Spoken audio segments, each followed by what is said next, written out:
Good morning, Ma'am Eliza. Welcome to Grade 8 Island. Take your seat. Ngayong araw, magkakaroon tayo ng panghalang gawain. Huwag kami yung sarili sa dalawa.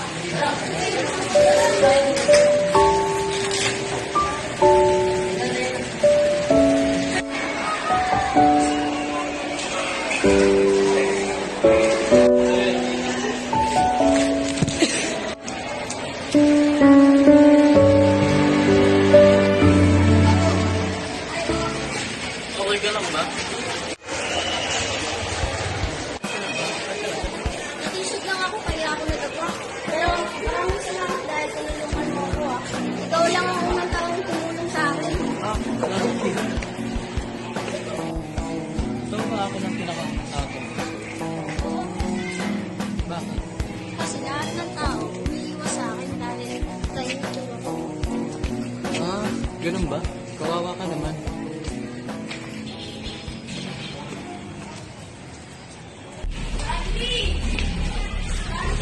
Uy, buti nagkaroon pa ng kaibigan si Chloe ah. Ha? Oo nga no. Pero buti nagkaroon pa kaibigan. Oo nga. Yan na. Bagay naman siya. Parehas naman siyang weirdo.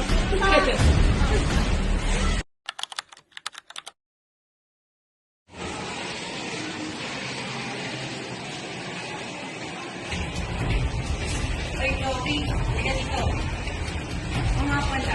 Nagkaroon ko na pala ng kaibigan. Oo nga. Ikaw, tulad mo. Bakit ka naman kaibigan? Oo nga, ang weirdo mo, nagkaroon na ka ng kaibigan. At hindi ka lang weird, tahimik at wala ka masyadong kaibigan. Ano ba? Ano bang ginawa ko sa inyo? Bakit kayo ganyan sa akin? Dapat sa'yo, wala nang kaibigan. Ano ba? Sumusobra na kayo!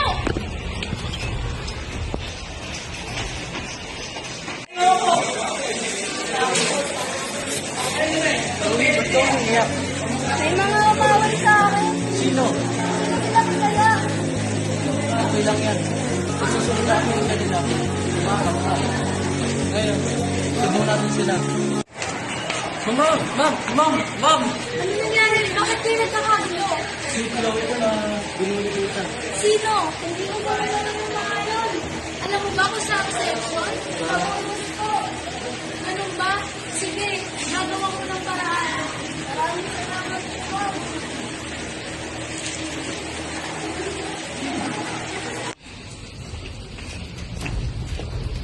Hoy, Chloe. Ano? Ano na naman kailangan niyo sa akin? Sumasagot-sagot ka na ha. Oo nga. Ay! Masakit ka na. Tama nga mga sinabi ko sa'yo. Sige ka muna kami.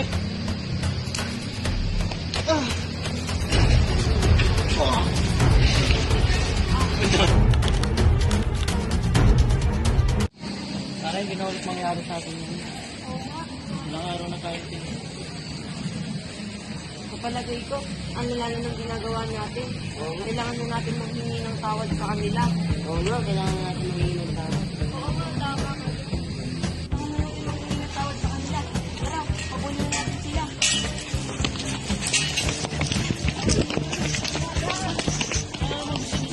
Oo nga, ano na naman kailangan niyo? Hindi. Hindi kami naghahanap ng gulo. Gusto lang namin maghingi ng tawad sa inyo sa mga ginagawa namin. Oo nga, nagiging kami ng patawad sa inyo. Oo nga, patawarin niyo sa akin.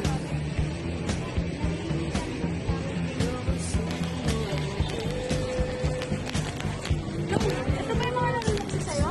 Opo ma'am, sila po yun. Ano ginagawa niyo? Nag-aaway-aaway na naman ba kayo? Ma'am, hindi po.